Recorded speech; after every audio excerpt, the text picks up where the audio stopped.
Hello students, welcome to the 10th class of Immunology. In this class, we are going to discuss about MHCs and antigen presentation.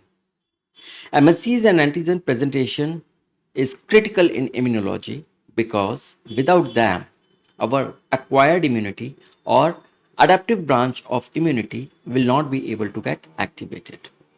Okay, so before going forward, let us see what we learned in our previous class. So in the last class, we talked about immunogenetics. In that, we discussed the heavy and light chain genes. Okay, and we also discussed about the VDJ gene segments. We discussed about VDJ recombination. We discussed about BCR and TCR expression. Right. So that was a very good discussion about how our lymphocytes get unlimited specificities despite of having the limited number of gene segments or genes. Now, in this class, let us start the antigen presentation and MHC molecules. So, what are MHCs? MHCs are basically antigen holders on cell surface. So, their main function is to hold antigen where on the cell surfaces. Now, you know that all our nucleated cells, they express class 1 MHC molecules, and our antigen presenting cells, they express class 2 MHC molecules apart from class 1 MHC molecules. Okay, so their main role is to hold the antigen, and they are encoded by a cluster of genes which we collectively called as MHC locus. So MHC locus is the gene cluster which codes MHC molecules, and MHC, it stands for major histocompatibility molecules. So important part is the histocompatibility. Now this name histocompatibility, it originated as the proteins determine whether a tissue transplanted between the two individuals will be accepted or rejected. If you see, histo means histology, it refers to histology that is related to tissue, and compatibility is whether it suits or not, right? So if there is a graft from one body to another, then these proteins which are present on the donor organ, they determine, as well as the immunology or immunity of the body, the recipient's body, determine whether they are compatible or not. And these proteins play major important role. That's why they are known as major histocompatibility molecules. Now there are three main classes of MHC molecules. We have class 1 MHC molecules and class 2 MHC molecules, which you know very well. We have discussed so many times in so many contexts. We also have class 3 MHC molecules. MHC 1 and MHC 2 are very similar in their final quaternary structure. Right, in proteins we see the primary structure, secondary structure, tertiary structure after folding, proper folding, and when there are more than one polypeptide, then they also form the quaternary structure, and both are responsible, that means 1 and 2 are responsible for displaying the antigen to the T cells, and that's where their major role comes up. MHC class 3, they have diverse roles in the immune response and generally do not involve, direct presentation of antigen to T cells. So unlike MHC class 1 and class 2 molecules which present antigen to the T cells directly, MHC class 3 molecules, they don't present the antigens directly to the T cells, and they have diverse roles. So that means their roles are varied. They have a various roles and they play different roles. So there are different molecules, they play different roles, what we will see further. There are several hundred different allelic variants of class 1 and 2 molecules in the human population. All right, but an individual can express up to 6 different class 1 and 12 different class 2 molecules. What does it mean? It means then if you see in toto in our human population, then there are several hundred of allelic variants. And you understand alleles? Alleles are the different forms of a gene. So there are several hundred different allelic variants of class 1 molecule and class 2 molecule. But if you talk about a single person or a single individual, then it can express up to 6 different class 1 molecules and up to 12 different class 2 molecules. And this is only up to. That means it may be just 1, 2, 3, 4, 5 or 6, and it may be starting from 1 to 12, although it is more than 6, 7, 8, but in normally conditions if you see there, but then it can happen there. All right. Now, class 1 MHC molecules, they are the membrane bound glycoproteins. Okay. And if you see, we have two polypeptides. One is the 45 kilodalton alpha chain and another is the 12 kilodalton beta 2 microglobulin. So you can see here, this is the alpha chain and this is the beta 2 microglobulin. The alpha chain has three external domains which are alpha 1, alpha 2 and alpha 3. So you can see here, this is the domain alpha 1, this is the domain alpha 2, and here we have alpha 3. So we have the three domains in this alpha chain, and each have approximately 90 amino acids. Okay, so this is 90, this is 90, and this is 90. Then there is a transmembrane domain of around 25 hydrophobic amino acids followed by a short stretch of hydrophilic amino acids. So here you can see this is the transmembrane segment, this segment, and it is composed of around 25 hydrophobic amino acids, and then there is a short stretch of around 25 approximately hydrophilic amino acids, a short stretch, number is not given here, and then we have a cytoplasmic tail of around 30 amino acids. So this is the cytoplasmic tail, and this tail is composed of around 30 amino acids. Now we have the beta 2 microglobulin, which is similar to the alpha 3 domain in size. So if you can see here, the size of this beta 2 microglobulin and the size of the alpha 3 is almost same, similar in size and organization. So you can see how the proteins are organized here. All right, so they are similar, but there is no transmembrane region, so that means this is not linked to the membrane. Okay, it is important to note that beta 2 microglobulin, it does not link to the membrane just like alpha chain, and it is non-covalently bound to the alpha chain, right? So here this is non-covalent interactions which are happening with beta 2 microglobulin and alpha chain. All right.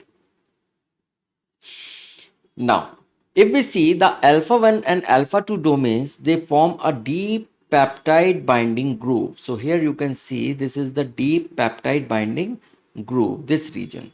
So this region is a deep peptide binding groove, or we call it as a cleft, with the long alpha helices as the sites. So this you can see, these are the long alpha helices on the sides, and the beta strands, you can see here, these are the beta strands of the beta sheet in the bottom. So this is the bottom where you can see the beta strands, and these are the alpha helices here on the side, and that's how a peptide binding groove is formed where the antigen is bound. Now it is located on the top and it can bind a peptide of around 8 to 10 amino acids long. So usually the length of the peptide is somewhere around 8 to 10 amino acids long, and the binding requires the peptide to contain specific amino acid residues near the N and C termini. So you can see here, this is the N termini and this is the C termini, and especially you can see this, the number 2 and number 3 and number 9, they are important. positions. So they require the peptide to contain some specific amino acid residues, and here you can see it is G, right? And G stands for glycine here. So this is the glycine. Then we have the Y, and Y stands for tyrosine residues here. All right, then we have the L here, and here you can see the leucine residue here. Okay, and then we have the V. V stands for valine residue here, right? And I stands for isoleucine residue here, and that's all. These some, and then we have on the third position we have the P, and this P is the proline residue here. So these amino acid residues are specific, and they are located at a very specific position here, and they are important because if you remove, or if you replace these with some other amino acids, then the binding will not happen. The alpha 3 and beta 2 microglobulin are organized into two beta pleated sheets. So if you can see here, this is the alpha 3 domain, and here you have the beta microglobulin. They are organized into two beta pleated sheets. So here this is the beta pleated sheets and beta pleated sheets, and this structure is known as the immunoglobulin fold, and it is the characteristic of immunoglobulin domains. So basically they are making the immunoglobulin domains. The alpha 3 domain is highly conserved and interacts strongly with the CD8 positive molecule on TC cells. Okay, so whenever there is an interaction between the TC cells and this particular class 1 MHC molecule displaying cell with the antigen, then the alpha 3 domain, it interacts strongly with the CD8 positive molecule, which is the characteristic of the TC cell, and interacts with that. Alpha chain, beta 2 microglobulin, and a peptide essential to the proper folding and expression of the MHC peptide complex on the cell surface. If any of them is missing, then there would not be the proper expression of the MHC peptide complex on the cell surface. So this is the requirement. Now, if we see the anchor residues are at the position 2, 3 or 9 we just discussed. So you have seen here, this is the position number 2, this is the position number 3, and this is the position number 9. And these residues, amino acid residues, are called anchor residues because they help in anchoring. They interact with the MHC class 1 molecules, and they are hydrophobic. So you can see here they are hydrophobic. So you can see here this is the anchor. So to make the hydrogen bonds with the MHC molecules. And these are buried within the binding groove and thereby holding the peptide firmly. Okay. Now longer peptides bulge in the middle. So you can see here there is a bulge. This is a bulge. It is in the middle. Whereas the shorter peptides lay flat in the side. And this is the shorter peptide which lays flat, in the side. So if the peptide is slightly longer, then it will produce a bulge, but if it is shorter, then it will lay flat. A single nucleated cell, it expresses somewhere around 10 raised to power 5 copies of several unique class 1 molecules. Okay, and a wide range of different peptides are expressed simultaneously on the nucleated cell surface. Now it is important to note that when a cell is presenting an antigen, then it is not presenting the same set of peptide. Rather, it is presenting different peptides, and they are expressed simultaneously on the cell surface. Okay.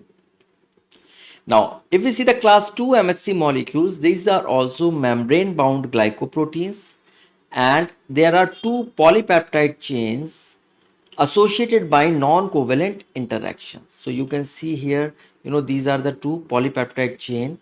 One is the alpha chain, another is the beta chain. So alpha chain is 33 kilodaltons and beta chain is 28 kilodaltons. Now each contains two external domains. One is alpha 1 and alpha 2 domain. So you can see here, this is alpha 1 domain, this is alpha 2 domain.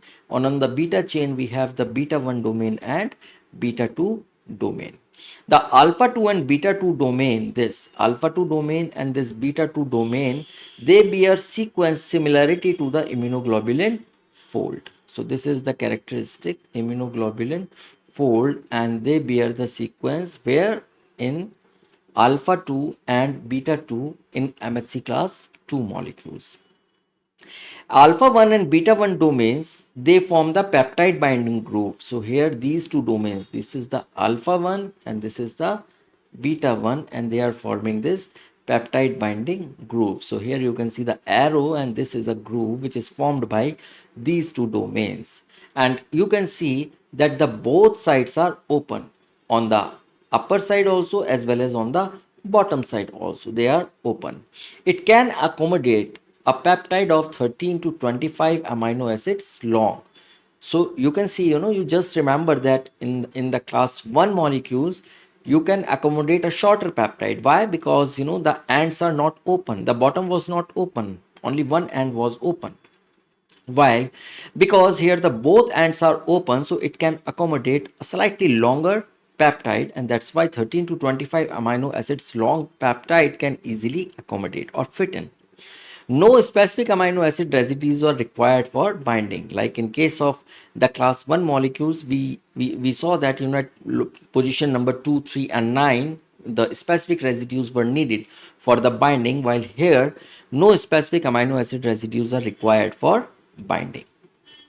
Now, the open ends and less conserved nature allow for greater variability in the sequence and length of the peptide. So it gives a good flexibility, and it gives a good accommodation to longer molecules so that they can easily be presented here.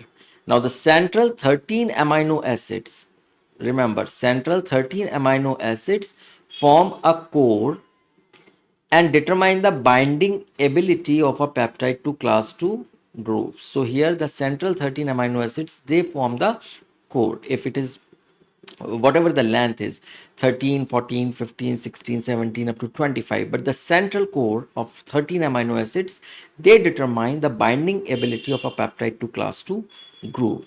Now peptides bound to class 2 MHC molecules maintain a roughly constant elevation on the floor of the binding groove. So you can see here, they can, this is the peptide which is fit here in the between the alpha 1 and beta 1 domain, and it is maintaining a roughly constant elevation, unlike the class 1 where slightly larger peptide, they produce a bulge in the middle. Okay, now that's another difference here. Peptides contain an internal sequence of 7 to 8 amino acids, mostly aromatic or hydrophobic, that provide the contact point. All right. Now, if we compare the MHC class 1 and class 2 molecules, then the groove structure is closed here in MHC class 1 and open at both ends in MHC class 2. So here you can see this is the peptide binding groove. We call it sometimes, this is called as the closed at both the ends, right? But you can, because the peptide can fit in, so some people and some immunologists say that this is one sided, slightly open, so that it can accommodate or fit in the peptide. And then in case of MHC class 2, it is open at both the ends. Now peptide length is 8 to 10 amino acids, while here it is 13 to 25 amino acids. Domain involved is alpha 1 and alpha 2 here.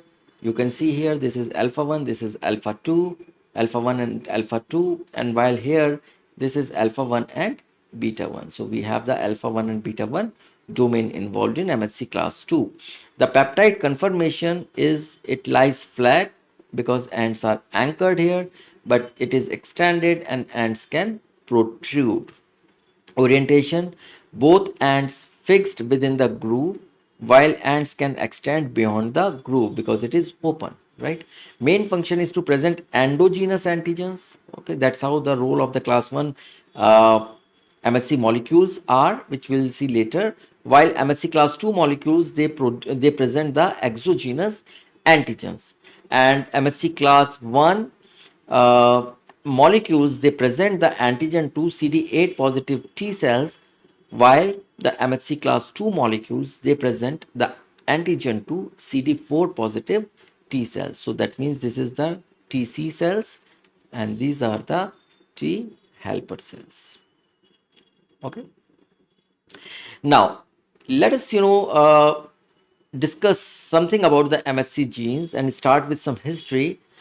These are present in every vertebrate species, and you know that, when we talked about the innate immunity in the previous class, we also discussed one slide where, we compared the different taxonomic groups having the immune components, and we found that vertebrates have the acquired immunity, and because these MSC genes are required for acquired immunity, and that's why, or adaptive immunity, that's why they are present in every vertebrate species.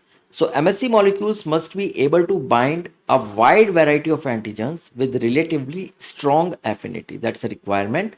And BCR and TCR, we have the diversity in that, but that diversity is generated through genomic rearrangement, what we discussed in our last class, in the immunogenetics, that how BCR and TCR diversity is generated by through genomic rearrangement, gene editing. But in case of MHC molecules, the diversity is generated by peptide binding promiscuity. What is peptide binding promiscuity? Where any given MHC molecule can bind numerous different peptides.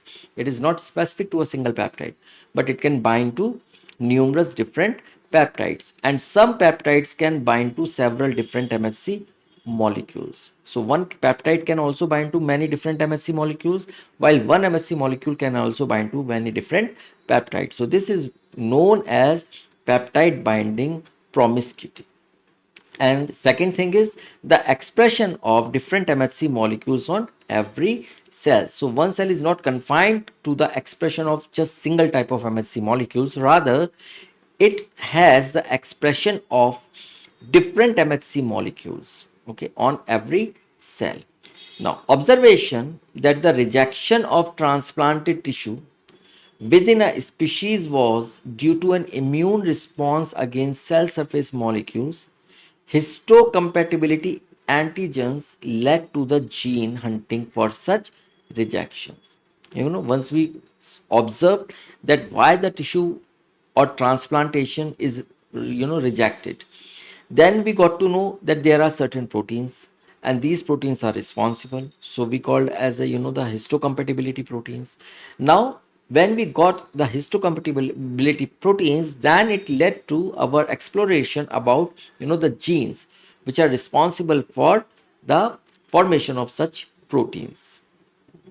So Peter Gorer in 1930s identified four groups. How many groups? Four groups of genes that encode blood cell antigens. Okay, and he designated these groups 1 through 4. So group number 1, group number 2, group number 3, and group number 4. Later, genes in the group 2 were found to take part in the rejection of transplanted tissue. So out of the four groups, only the genes in the group 2 were found to take part in the rejection of transplanted tissue, and that's why these were called the histocompatibility genes, and their current designation as histocompatibility 2 or H2 genes, okay, or MHC genes. All right, so why this number 2 is here? Because this is the second group which was discovered by Peter Gorer, and this group was found for the rejection. All right, now if we see the MHC organization, the MHC is a group of genes, and this is a classical and non-classical genes on chromosome number 6 in humans and chromosome number 17 in mice. The MHC which is the human leukocyte antigen complex in humans. We call it as a HLA complex. So whether we are talking about HLA complex or we are talking about the MHC, both are same.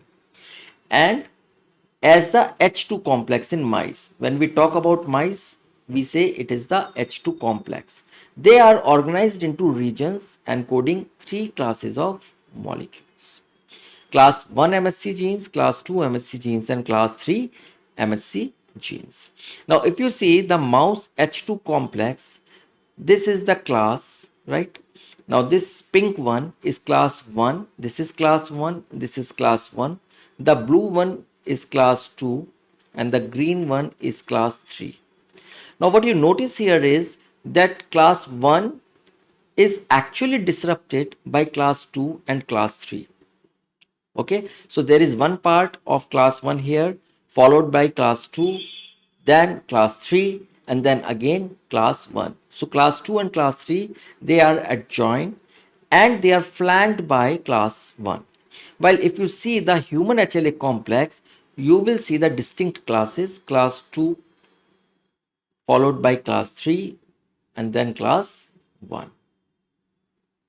Okay, so that's the difference between the mouse H2 complex and the human HLA complex.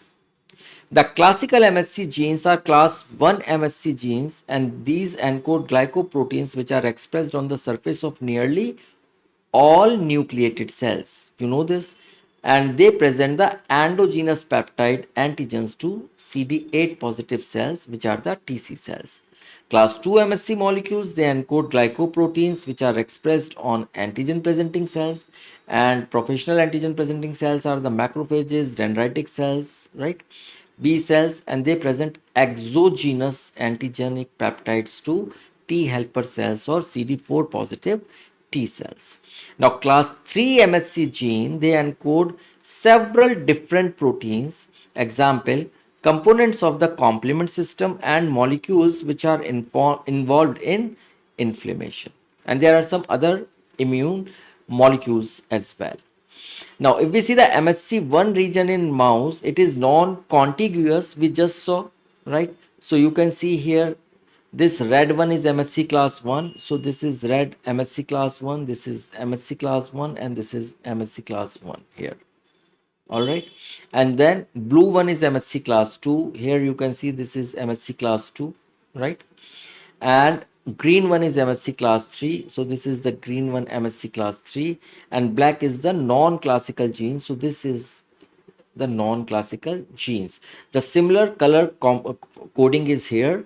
The blue one is MHC class 2, all right, and then black, and then here we have, the blue, the this is in case of human on the chromosome number 6. You can see here, this is the HLA, this is class 2, this is black one is again, you can see here and there you will find some non-classical genes, and then we have the green, and then we have the red. Now, classical MHCs class 1 molecules, we have the alpha chain which is more variable. It has antigen binding, and this is encoded by H2K, H2D, and sometimes H2L region in mice, and HLA-A, HLA-B, and HLA-C loci in humans. So classical class 1 molecules, they all are capable to present antigen to T cells. Now, in the beta 2 microglobulin chain, it is common, right? Remember that beta 2 microglobulin chain is common, and it is encoded by a gene which is outside. It is outside the MHC on chromosome number 15 in case of humans, and chromosome number 2 in case of mice. Now, class 2 molecules, if we see, we have the limited expression that is on antigen presenting cells, but more varied expression levels. And both alpha and beta chains form a peptide binding site. Human class 2 regions are 3 loci, which is HLA-DP, HLA-DQ, and HLA-DR, genes for both an alpha chain and a beta chain. And any DR alpha chain, it can pair with any DR beta chain. So that means we have the combinatorial diversity here. In mice, there are two loci, which is H2A and H2E, encoding the alpha and the beta chains. Now, if we see the class 3 molecules, there is no structural or functional similarity to classical class 1 and 2 molecules, but they are critical to immune function. Okay, so class 3 molecules are critical to immune function, and genes are much less polymorphic. They are much less polymorphic, and gene cluster is conserved in all species within MHC locus. So that means it is very important and they are very useful, and that's why they are conserved. It includes the complement components. For example, we have the C4, we have C2, factor B, and several inflammatory cytokines like TNF alpha and lymphotoxin alpha, which is also called as TNF beta. Allelic variants of some genes have been linked to certain disease, like polymorphisms within the TNF gene have been linked to certain infectious disease and autoimmune disease like Crohn's disease and rheumatoid arthritis or rheumatic arthritis. So allelic variants of some genes, they have been linked to certain diseases for class 3 molecules. Now, if we see the non-classical MHCs, we have additional genes within the MHC locus, right? And they are more restricted tissue expression, they are less diverse, and they are more varied roles in immunity. They have more varied roles in immunity. We have class 1 non-classical molecules on specific cells with more specialized function, and their role is in self and non-self discrimination. For example, HLA-G on fetal cells, it protects from being recognized foreign in womb, mother womb, because when the fetal is developing inside the womb, then it might be recognized as a non-self by the mother immune system. But the HLA-G expression on the fetal cell, it protects from being recognized foreign in mother's womb. So this is the example of the class 1 non-classical molecule. Then if we see the class 2 non-classical molecules, we have HLA-DM, which facilitates the intracellular loading of antigenic peptides into MHC class 2 molecules. So it helps in the intracellular loading of antigen peptides into class 2 molecules. So its role is basically to assemble the antigen on the MHC class 2 molecules. Then we have the DO molecules on a specific region in the thymus, and in some stages of B cells and subsets of dendritic cells, which serve as a intracellular regulator of class 2 antigen processing and presentation. Okay.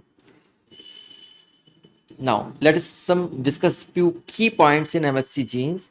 MHC genes are highly polymorphic. That means we have so many alleles, several alleles.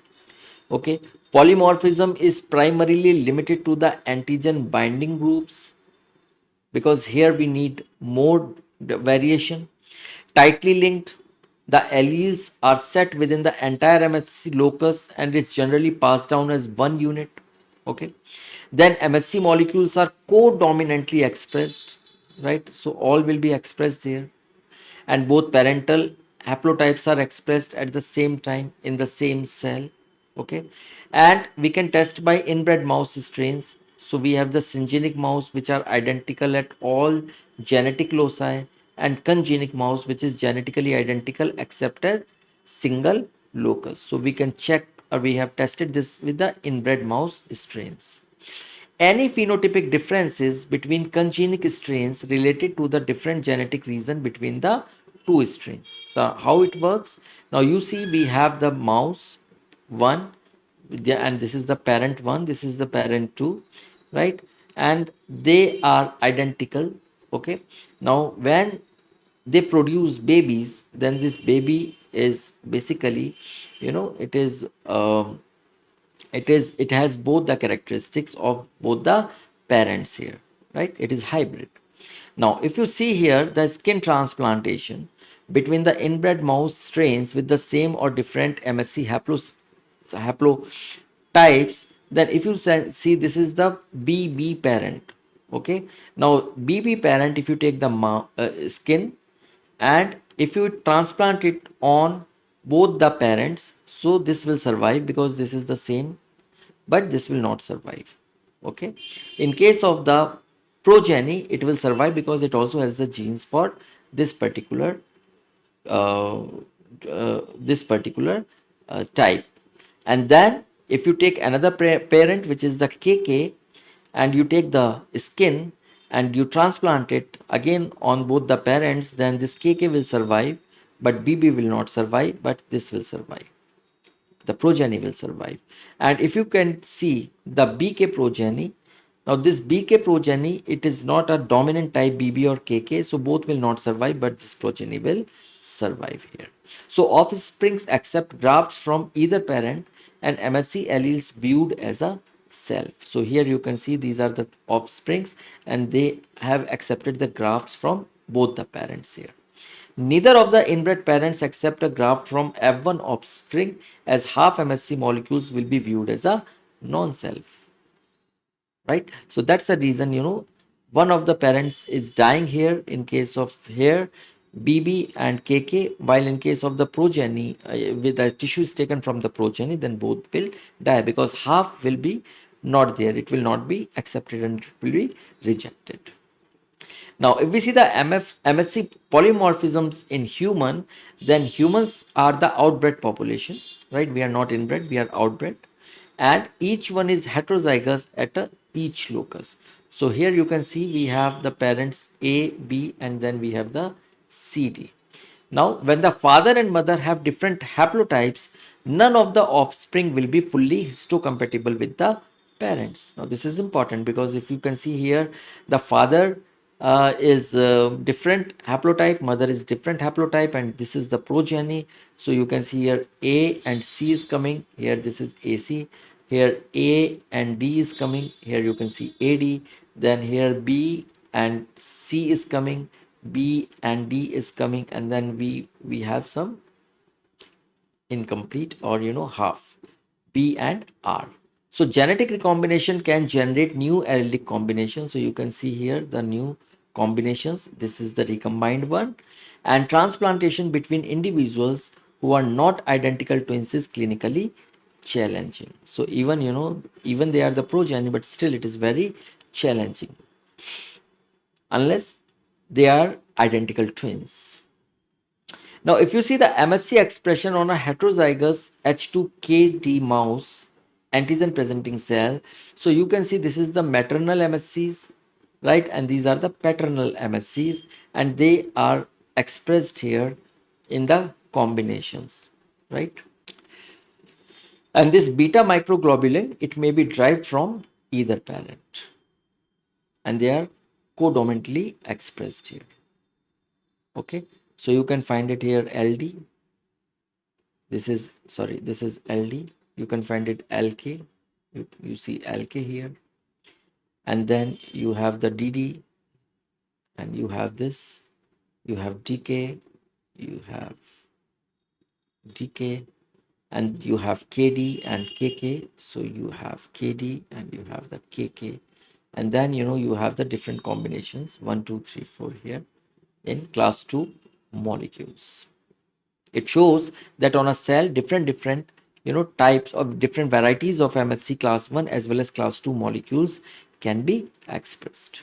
So codominant expression is there, both maternal and paternal genes are expressed, and new combinations from the maternal and paternal genes are expressed here. Okay. Now, what is the importance of MHC peptide display? The display of the self peptide. So it demonstrates that the cell is healthy. Okay.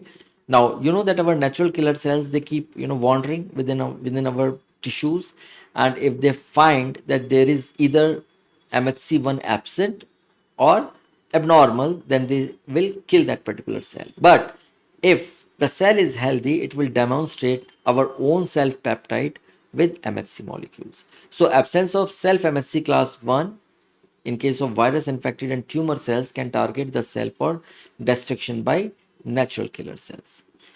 Tests developing T cells for autoreactivity in primary lymphoid organs using this particular thing. It tests whether the developing T cells are autoreactive or not. So this is important for our QC or the quality control for the cells. Then it the importance is that it also maintains tolerance to self protein in secondary lymphoid organs. So self tolerance is important. It maintains the tolerance, otherwise autoimmunity will be there. Then display of foreign peptide in MHC class 1 or class 2 shows that the cell is infected. So whenever there is a foreign peptide which is displayed by 1 or 2, that means there is an infection. So display of foreign peptide with class 1, it will activate the TC cells or CD8 positive cells which kills the infected cells, while in case of class 2, it activates the TH cells which coordinate with other cells to eliminate the extracellular pathogens. The cell type, tissue location, and timing of expression vary for each of these situations. What kind of cell type is this? What is the location of the tissue and the timing of the expression? At what time it is expressed? At what stage it is expressed? In these situations, so that varies. Now, if we see the expression of MHC molecules, so class 1 MHC molecules are expressed constitutively on almost all nucleated cells of the body, all nucleated cells of the body, and the highest levels are on the lymphocytes. So, class 1 molecules are expressed on the highest levels on lymphocytes, and there are very low to undetectable on fibroblasts, muscle cells, hepatocytes, and that's why the hepatocytes have the successful transplants and some neural cells. If we see the class 2 molecules, then class 2 molecules have the restricted expression on the antigen presenting cells for extracellular signals, and they may be professional, non-professional, or atypical, which we are going to compare in the coming slide. And if you see, this is the professional antigen presenting cell, non-professional antigen presenting cell, and atypical antigen presenting cell. So the cell types are: in professional we have the dendritic cells, macrophages, and B cells. Non-professional APCs include fibroblast, epithelial cells, endothelial cells, glial, and beta cells, while atypical APCs include the neutrophils, eosinophils, basophils, and mast cells. Now, if we see the class 1 expression in professional APCs, yes, and it is constitutive.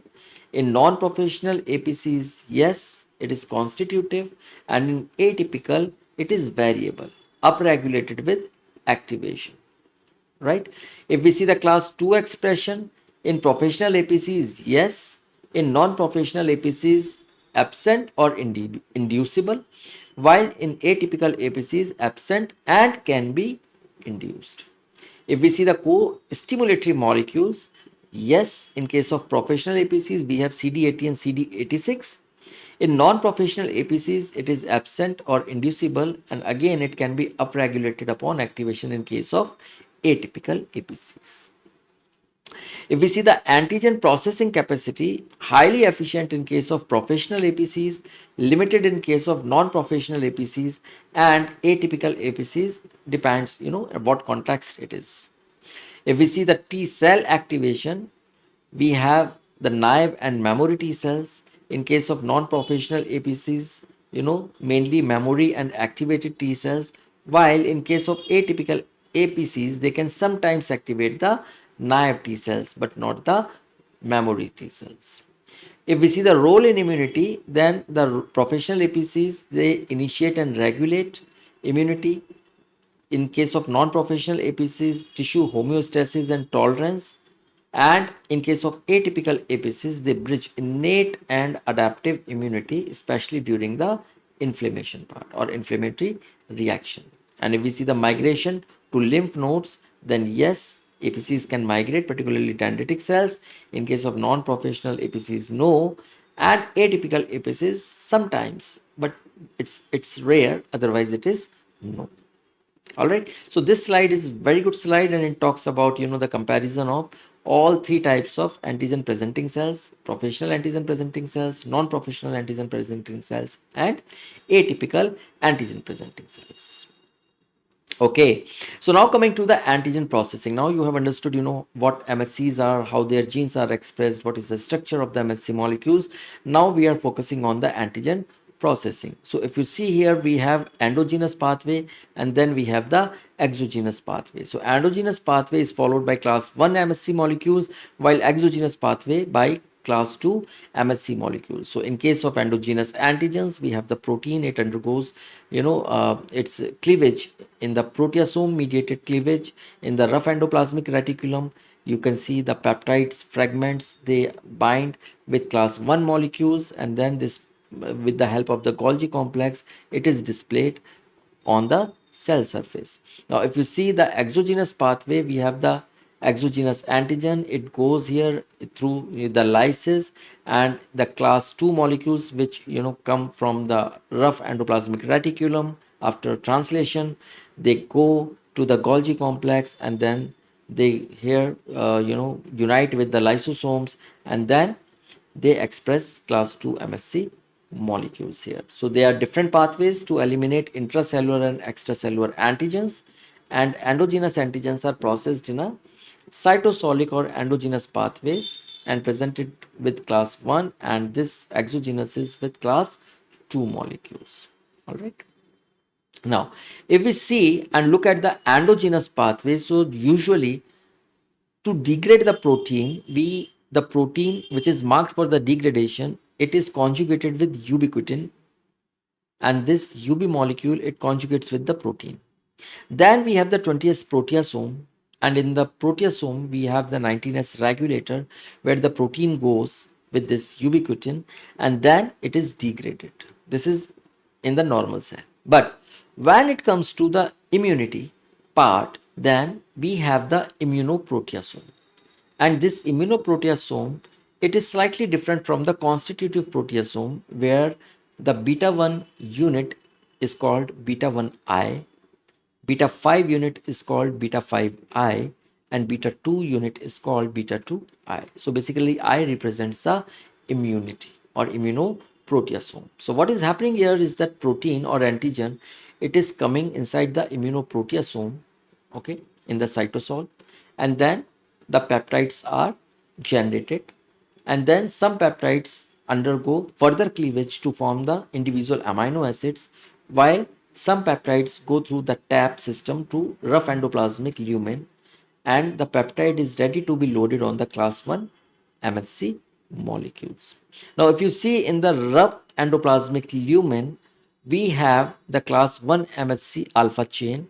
It binds with the calnexin and ERP57, and here you see it a complex is formed, and then this beta 2 microglobulin it is kicking out this calnexin, and then with the help of this tapicin and calreticulin, right, where there is a calreticulin tapicin associated class 1 MSC molecule here.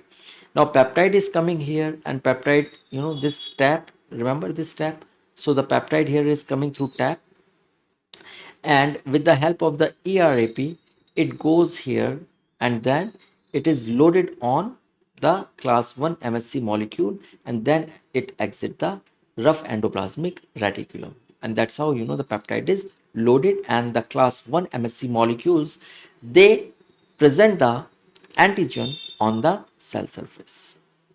Now, if we see the exogenous pathway, here we have the antigen, which comes with the antibody molecule, and then it is internalized using the clathrin coated vesicles, and here it goes into the early endosome, right?